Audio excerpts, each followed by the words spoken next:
அன்பார்ந்த ஸ்ரீ தமிழ் பக்தி சேனல் நேயர்களே, இப்போ மேஷம் முதல் மீனம் வரை உள்ள 12 ராசிகளுக்குமான பலன்களை பார்ப்போம். முதலாவதாக காலச்சக்கரத்தின் முதல் ராசி மேஷம்.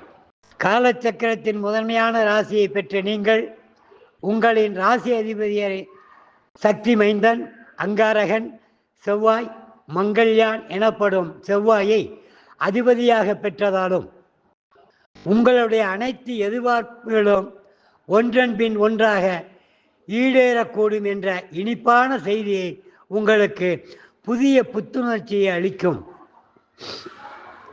கடந்த ஆண்டு நீங்கள் அனுபவித்து வந்த பல்வேறு விதமான அனுபவம் தந்த பாடம், வீண் விரயம், தனவரவு, சேமிக்க இயலாத நிலை, கடன் சுமை போன்றவை இந்த ஆண்டு இருக்காது என்பதே மன நிம்மதியை தரும்.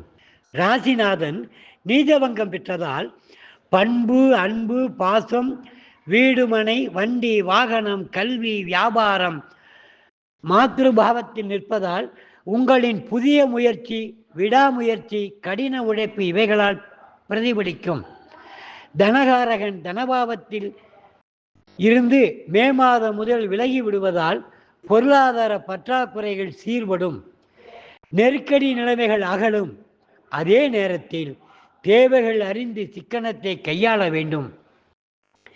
எதிலையும் நிதானமும் முன் யோசனையும் கையாண்டு சமாளிப்பீர்கள். சுகபோக தைரிய வீரிய பேச்சு வல்லமை நன்கு புலப்படும். வீடு கட்ட வேண்டியவர்கள் முயற்சியில் ஜெயமளிக்கும். சிலர் புதுப்பித்து கௌரவம் கொள்வீர்கள். எடுத்துக்கொண்ட முயற்சிகள் செயல்பாடுகளுக்கு முக்கியத்துவம் கொடுத்து விடாமுயற்சிகள் மூலம் செய்வீர்கள். ஒரு சில போராட்டங்களுடன் செய்து அடைய வேண்டிய இலக்கை அடைந்து மகிழ்வீர்கள். உற்றார் உறவினரிடத்தில் மதிப்பு, மரியாதை, கௌரவம், அந்தஸ்து உயரும். முன்கோபத்தை கட்டுப்படுத்திக் கொள்வதன் மூலம் மேலும் பல நன்மைகளை அடையக்கூடும். ஆக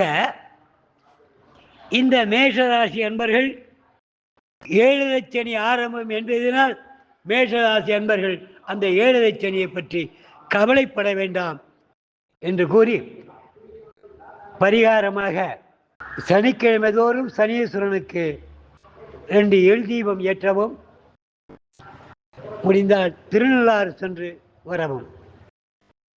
வாழ்க வளமுடன்.